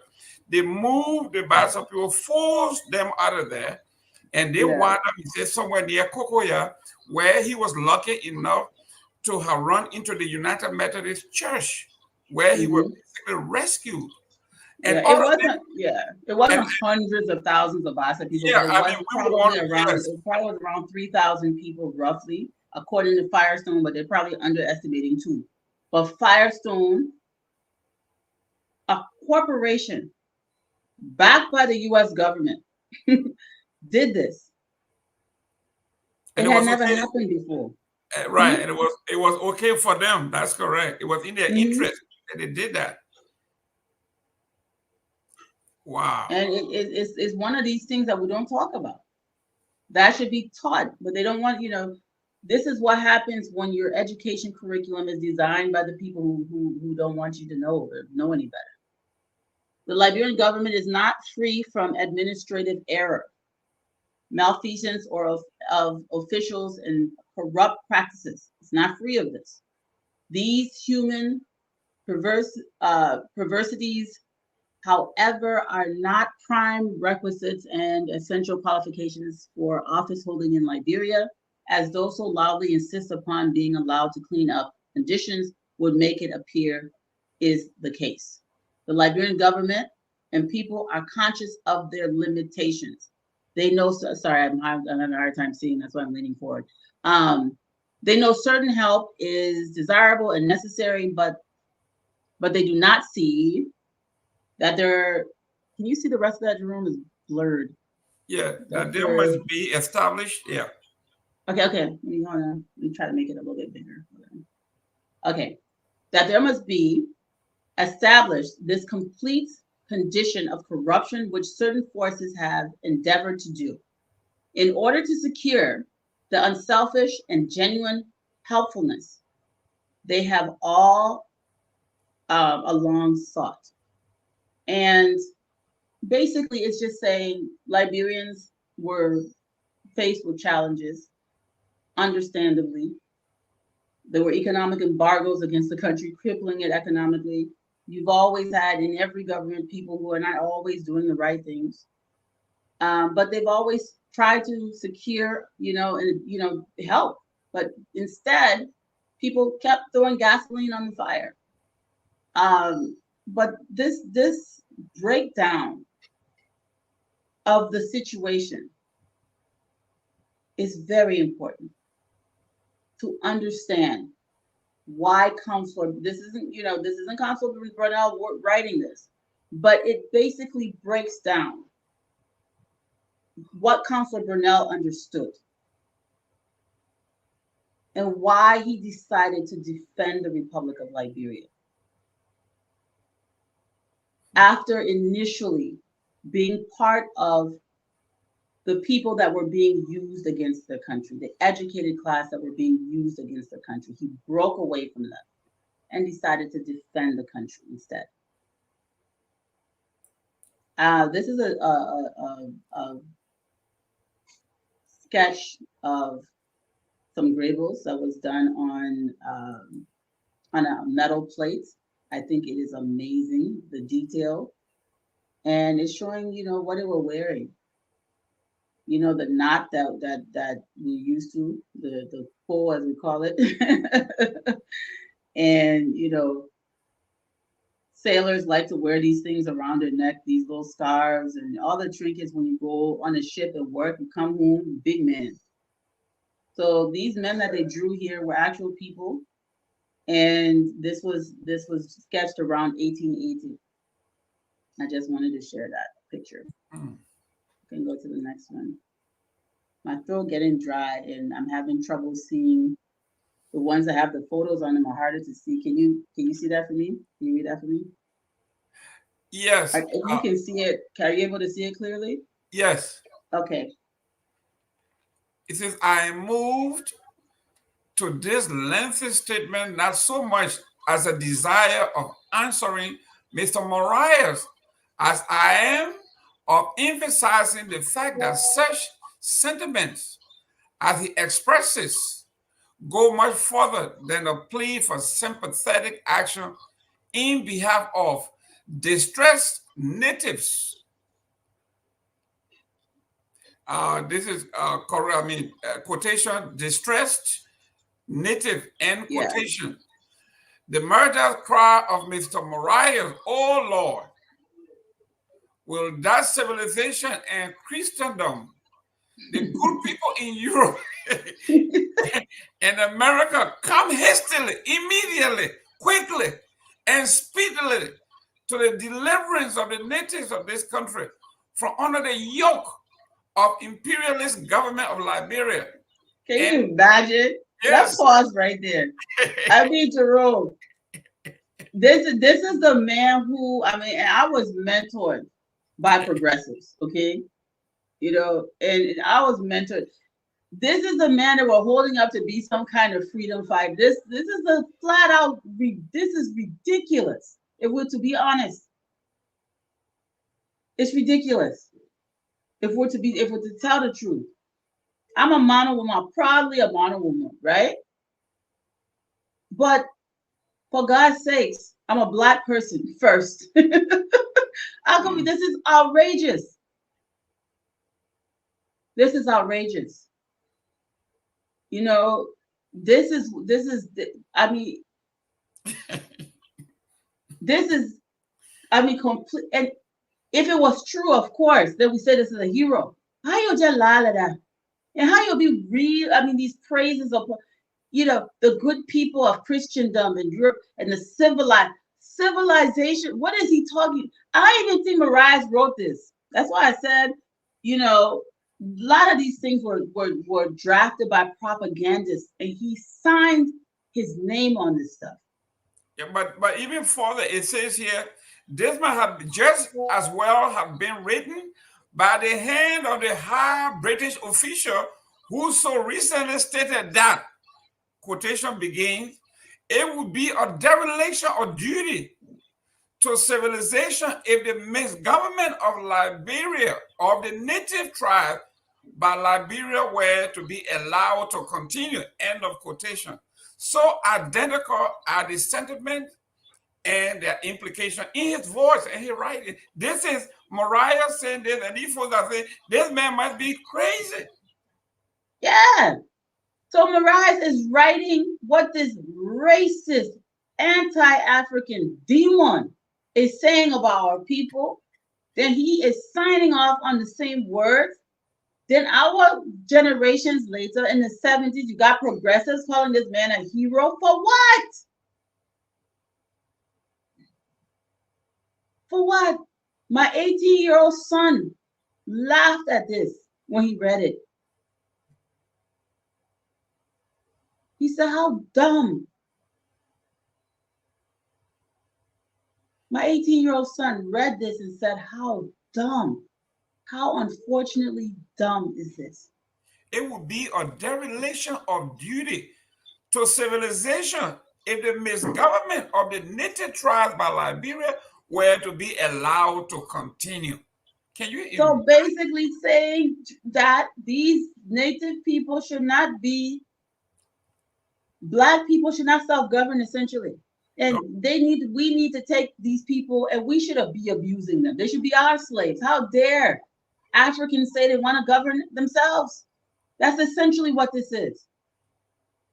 And I keep saying to myself, what Did they have over Mariah's head? Were they holding his mother and father hostage somewhere or something? What am I missing? They had his wife tied somewhere and say, you do it, we'll cut her head. I don't understand. Because you would have to be under some real coercion to push this kind of narrative about yourself and your people. This is not only an insult to the Liberian government, even if they're your perceived enemy, it is an insult to African people. The greater part of this insult is against Africans. And for a man who says he's a nativist to sign off on this is so outrageous that I even want to pray that somebody force a man's signature to this. I mean, but it sounds like a poem, like an ode. All law with that civilization and Christendom, the good people of Europe and in America come hastily, immediately, quickly, and speedily to deliver or be natives of the country. All because the British wanted to take over the place. That was a motive. The good people of Europe. And how there's 2 million natives being suppressed. Can you imagine? I mean, this is an ode. It's a poem that I'm surprised they didn't make us recite these things, because these things sound God forbid, before the children start using those words. And you know, there's certain things that need to be taught to older children. Like when you get to high school, you have the ability to discern, or at least freshman level university, right? Where you can say, listen, this is what we've been through. And let those young people read these things and think, this doesn't make any sense. Every country's had these traitors. Every country's had traitors. He wasn't just calling them. He told them to come quickly, immediately, and hastily, and to deliver the natives. Deliver us. It's an affront. It's an affront. But I'm glad. I'm thankful that we can read this stuff and it is preserved, and that we can really understand. You know, and again, I like this analysis because things were not perfect. You know, there was malfeasance. There was, but this kind of, this was the 1930s. Wow. And the photos? Yeah, so I love this photo. I love this photo. So you see the swords, the knives, the Grebo, they're both tools and weapons, right? You use these tools for hunting, for fishing. They have what's called the diving sword, where you go in you can take in a canoe, you go under, and you can slaughter, a large fish or sea animal. And then you've got, and they also are used as weapons. So a lot of times in warfare, you use tools as weapons, things that you use for hunting or fishing or even agriculture. Those things become weapons. A lot of the swords in Europe and Asia and Africa were modified agricultural or hunting tools that they used in early warfare. And if you ever visited the Grebo settlement, Maryland, or wherever they are, annually they have this thing they call the war dance, and they use these knives and these cutlasses and swords. They throw them in the air, and they are certain way they grab them. If you are not accustomed and trained, you may cut your arm and all of that. And I have witnessed this. To my amazement, how these people throw these knives and these swords in the air as high as sometimes 10 feet, and they grab it, they grab it. And you said that this is war dance. We talk about maybe hundreds of folks doing this thing together, and nobody gets hurt. Yeah, at times accidents do happen, but this is their culture. They master this thing. Thank you very much. You want me to go to the next slide? Yes, please. Yes, please. So whether it is realized or not, these truths are aimed deeper.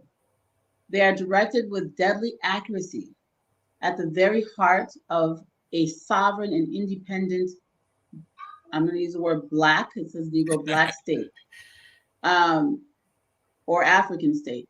There are but the length and shadow of persistent purposes. I'm sorry, Jerome, I can't see any further. I don't know what's going on. It's so blurred. You're doing good. Okay, let me see. I lost where I was because it's all merged together. Persistent I purpose. probably need glasses because I can't look at light when I see, light and it's small. It's like it gets blurred. Let me see if I can make it larger. Hold on 1 second. Or if you can see, you can pick up where I left off. Yes. Okay, Persistent purpose to discredit the capacity of the black man for self-government. Liberia having been referred to generally as the laboratory where this experiment is being tried. Forces have been steadily at work to see that this experiment shall not be a success. For a strong, progressive, competent republic on the west coast of Africa would not easily fit in with the colonial psychology, which is at variance with the Republican ideals. Awesome. What we've always been saying. So this is the motive. This is the motive. This is the motive. You cannot justify colonialism if Liberia functions. You cannot justify white supremacy if Africans are governing themselves. So you have to make sure that you're constantly sabotaging. This is a war. This is a war that continues to this day.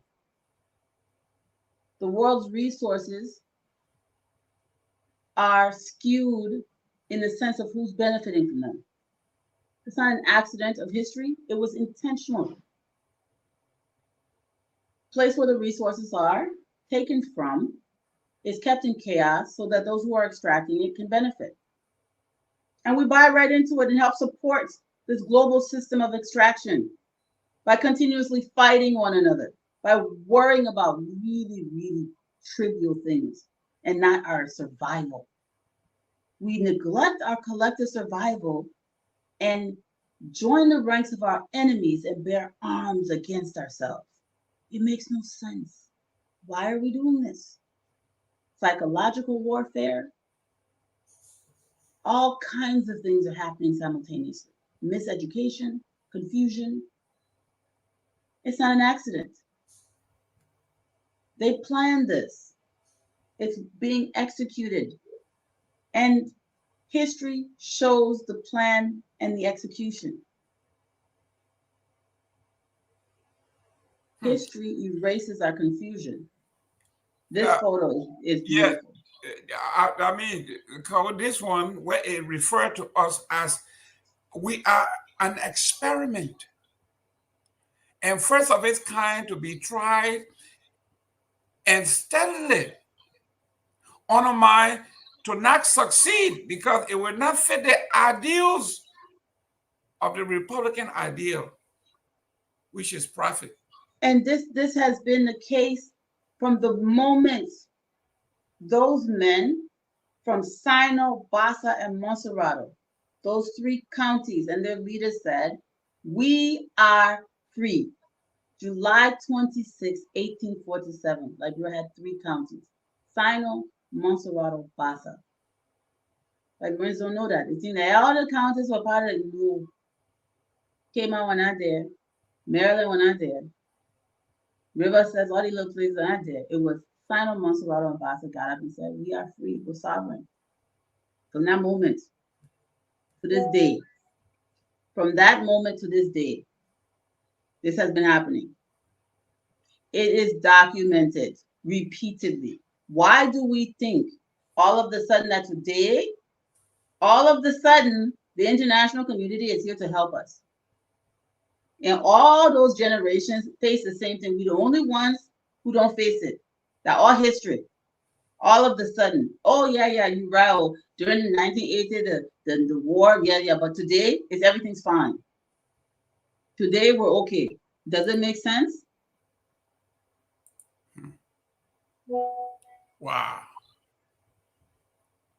Unbelievable. Listen. So this is the I'm sharing this because Brownell, his ideology, his mindset, his thought pattern, his belief system, his core values are shaped by this understanding that he received as he traveled on behalf of the people and at the expense of the people that were trying to destroy his country. But in the process, he was exposed to the real thoughts and beliefs about him and his people. And he had an awakening and he said, what? These people hate us. These are our enemies. The Liberians were right. They knew these white people or these Europeans more than we did. And he went back home with his hat in his hand, ashamed. And he told the president, I have to tell you what happened. You can arrest me for treason, you can punish me, but I need to explain to you what they're plotting.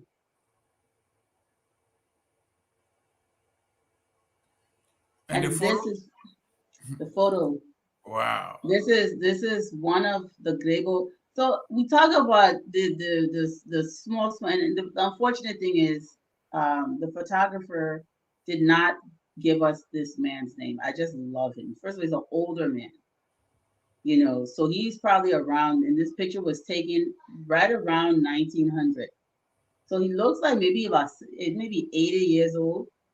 This guy was probably around or born shortly after Maryland County was settled by repatriated people, right? This is powerful. And then he has his guards around him.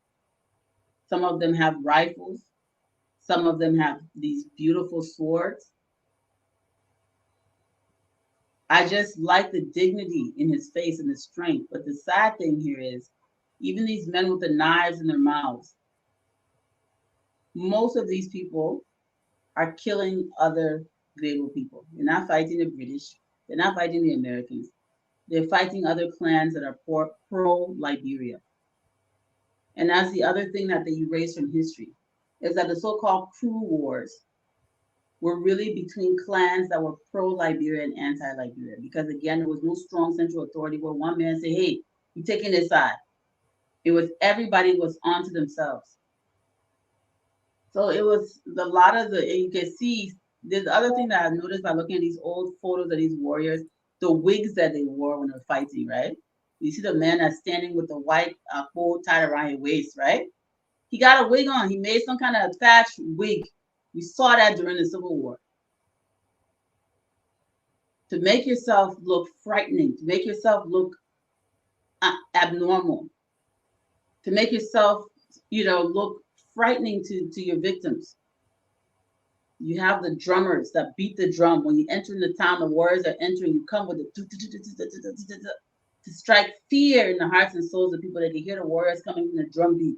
From a distance, everybody start running helter-skelter and often run into an ambush. Got to go from away from where the drum sounds are coming. All these things have been narrated in our history. People witnessed it, they wrote about it. But I just wanted to share that. Excellent. And something I noticed is, I guess the introduction of the top hat, the chief or whoever he is, he's wearing his top hat like Lincoln. Yeah, those are some of the things that goes way back, older than the Republic. That goes way back. You can even read in the 1700s where they valued hats. So they would bring all of these hats from Europe, and they would actually trade human beings for hats and things like that. British or Portuguese coats and foreign things, and often used foreign things. And oh yeah, you can have these 5 girls, and I would take this mirror and this hat and this chair. I mean, that's the kind of thing that people were doing. So the New York Times, 17th of September 1955, Liberia accuses 30 of treason. Now, um, I'm sure everybody wants to continue. And Jerome, I think we've been doing this for almost an hour and a half. Are we going to take questions? Because this part of it gets into Councillor Brownell's rebellion. It gets into Councillor Brownell's. I mean, we can breeze through it. We have. I mean, we can continue this another day. This is just beautiful because I see a lot of comments here. I know they want you to respond to them. So Okay, let's do that. We can talk about Councillor Brownell's political activity. Yes. Yes. When he comes back after he's pulled Edwin Barkley, who later Barkley he earned Barkley's respect. Great. When he returned to Liberia, but we can talk about that the next episode of Liberian History Channel. Thank you very much. Let's pause here because it's a whole nother segment that's getting into the Tubman era. Great. And how he becomes anti-government again. And then he and former President Barkley join forces and become anti-government. It's such a cool story, but it explains to you why, and the same exact reason that Councillor Brownell went back to Liberia and defended the country against the tyranny and the plots of the Europeans is the same reason Councillor Brownell turned against Tubman and became a thorn in his side and was arrested and accused of trying to assassinate the president. But that story is so exciting. We'll talk about that next episode. Great. So for now, we'll pause and we can read questions and type the questions. I put this particular name on the screen because that is a permanent name in the Maryland County area and the southeastern area there. When you talk about the Mariases and the Tubmans and the Andersons and the Pratt, this name, the Musu name, is very, very prominent in that area. Oh, really? Okay. That's correct. And she's following. There's a question here for you. You're welcome. Yeah, there's a question here for you. Hopefully, are you seeing the questions? Let me try to make it a little bit bigger. I'm so sorry, Jerome. My eyeballs and I. Okay, let me see. This is from Riverside Pro. All right, let me see if I can make this all good. Okay. It says call the similarities between Republicans of Liberia and the president. No, there's not even similarities between the current Republican Party and the Republican Party of the United States from the 1800s. The entire belief system has shifted, only the same party in name. What essentially happened in American history is that the Southern Democrats are now Republicans and the Northern Republicans are now Democrats. So it's like the two parties, the followers just flipped and they're carrying the names, but not the traditions and the ideologies of the founders of the party. So the Democrats used to be the Southern States Party.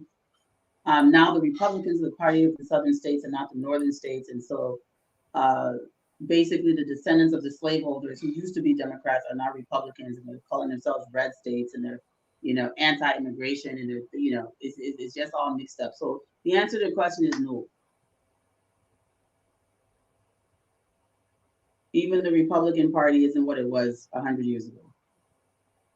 And then any other questions? Why do they refer to Liberia as a laboratory for experiment? So I think, Jerome, you can answer that one. Well, we when we talk about it's exactly what it is. It was an experiment. Basically, it was a facade to say that we are freeing these folks and they have sovereignty. But then in the same breath, you are undermining them that they become a failure. Mm-hmm. Because the former governor, the Speaker of the House from Kentucky, he made it clear that the black man was incapable of self-governance.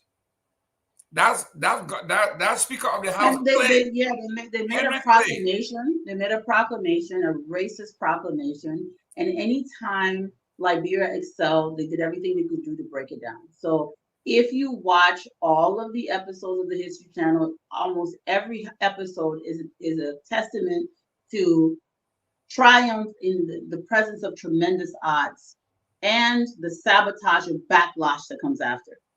They stop Liberia from trading. They stop all ships from coming to Liberia. Daniel Bashir Warner, as a very young man, before he becomes president, builds ships. He reverse engineers ships. He carries on the trade himself. You got E.J. Roy. You've got all these giants that come up and do these amazing, miraculous things. Make something out of nothing. And every single time there's progress, they get angry and they retaliate against the country. That's what they're talking about. And it is when you have a powerful man that was also Speaker of the House, Henry Clay from Kentucky, okay, saying that the black man is incapable, he's inferior, he's incapable of self-governance. And then you form a country. Why will you see them prosper? That would defeat the purpose of the ACS that have claimed that these people are incapable. They are human ways. You need to get rid of them. They are incapable of self-government. They are incapable of progress. And then it makes sense that you undermine them, that they fail, and you say, I told you so. That's exactly what that is all about. But it is pathetic. This one said the group of people got a unique culture. They still maintain that dressing up to today ceremoniously, right? Right, Cole?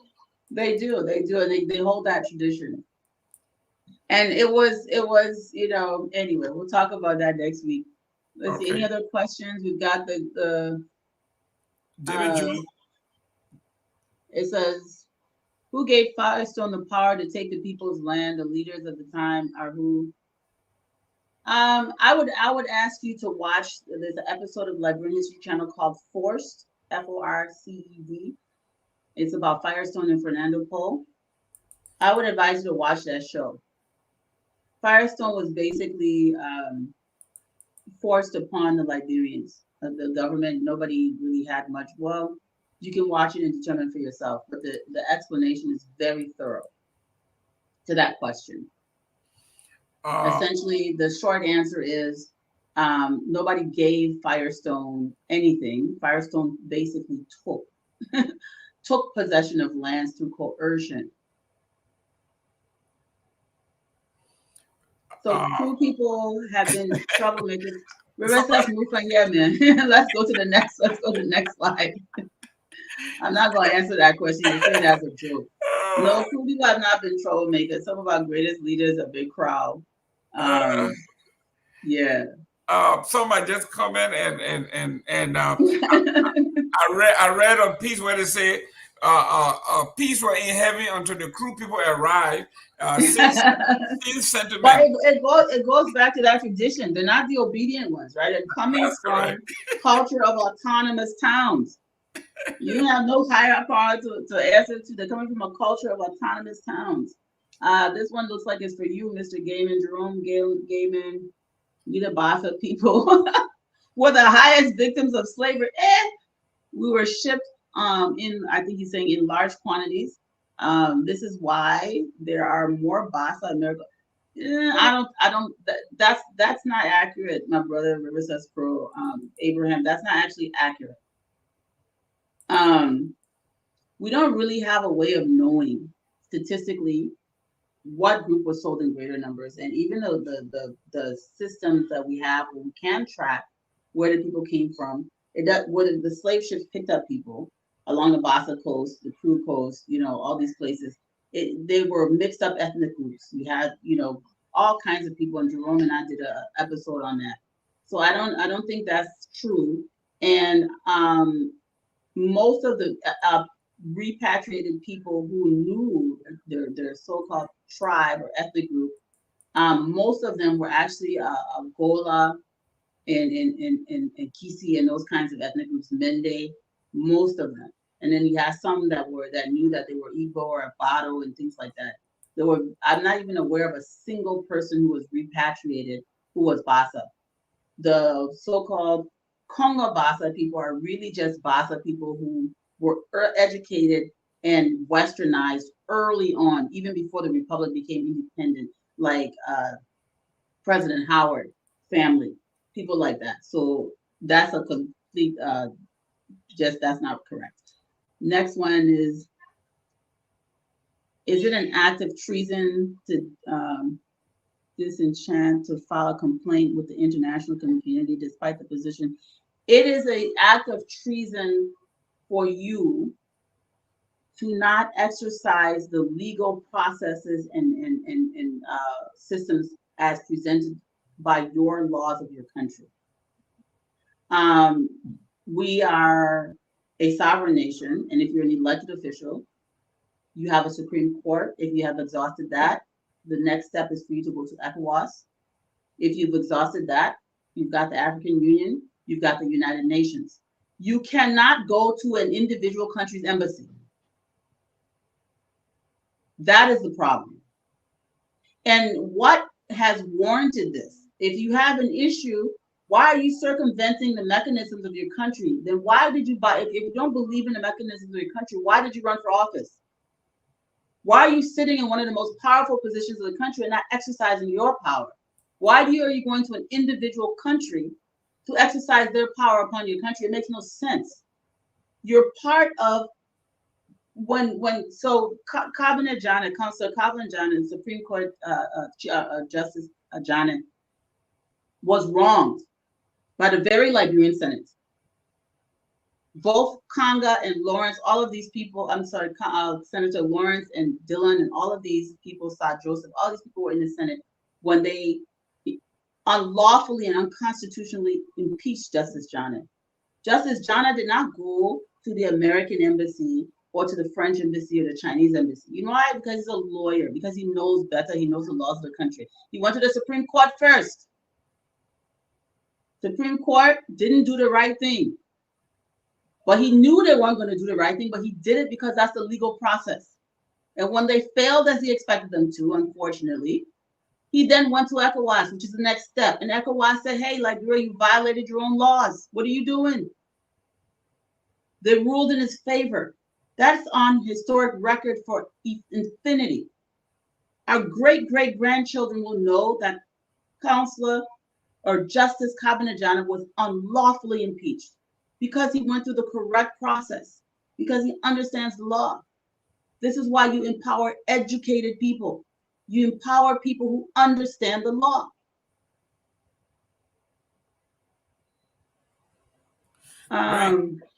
We got one more for you after this one, and then we'll let you we'll call it quits, but the questions keep coming. This one just a comment. Mm-hmm. Yes, he was. He was. And this is the last one for you. I'm not seeing it. Okay, this is from okay. Okay, it says, what is the significance of sending law? Oh, I think I answered this one. So just just to recap, the counties did not all have law schools. So some people used to do, like, for example, President Tubman was an apprentice lawyer who sat the bar in Maryland because that's where he lived. And he later on became the chief lawyer for Firestone Corporation, President Tubman did. So Tubman, this lie that he was a fourth grade student isn't true, because he went to divinity school, he was educated before becoming an apprentice lawyer, and then going on to sit the bar for Maryland, and then became part of the national bar after that 5 years later. So that was the significance. It was about you initially, you pass the bar exam for the county that you live in before joining the national bar. Now they're doing it based on track. So like my uncle, Councilor Yaso Way, Dolie, Kabinajane, all these people had to go initially take the bar in Nimba. Before then, okay, now we can sit the national bar. I mean, that's how they were doing these things. We started doing these things, but it's not the correct process. I hope that answers your question, Morris. And yes, and Save the State wants to thank you for the work you do. He enjoyed the show, and as we all do, this is something that I mean, our students, our young folks. Hopefully, the different schools will play your series for kids to to engage, to be inquisitive, to ask questions, to challenge what we are presenting, and go further. I know there are fans of the Mariases that would like to come and counter. It would behoove them They to must come with documents and that's correct. evidence. Come with documents and say, I don't argue with this thoughts. this great man, None of us were there, but bring paper. and Honorable Dan Mariah, wherever you are, this is it. It is in black and white. There's nothing we can do about it. We own it. The messengers. I mean, she is presented. I put it here doing the slideshow. And for my brother, what's his name? TC Goo and my brother Goo. It is just part of history we have to mention. Some folks are in history for good reasons, and some people are there for bad reasons. But nevertheless, it's still our history. Ms. Family, thank you very much. Could you give us your closing parting word for our folks so we can thank you? Yes. Got your family. So, something that Dennis and I thought was going to be one episode, without dragging it out to 3. We did something similar when we because we really turned this into a story of Marylanders, of high-head Marylanders, as I affectionately call my people from Maryland.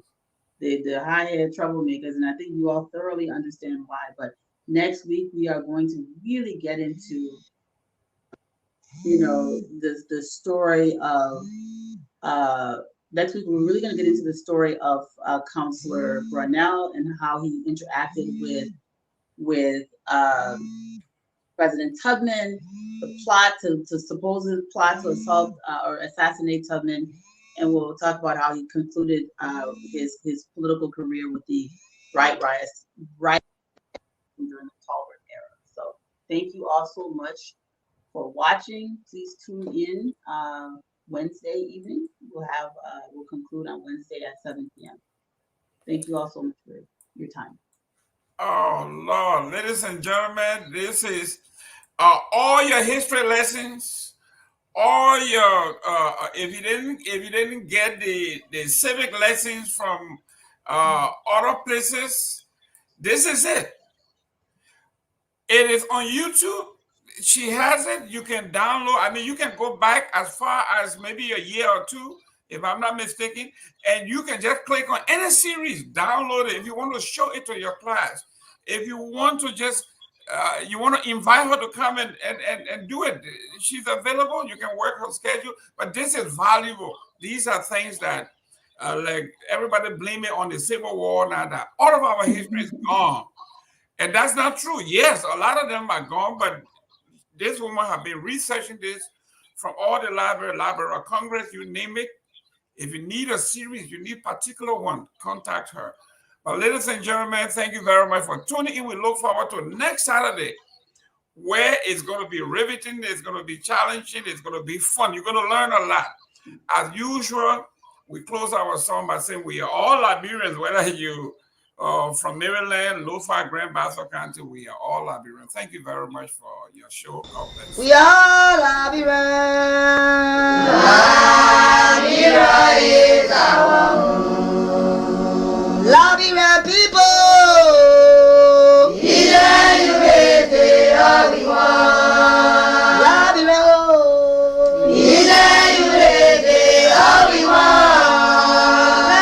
Liberia.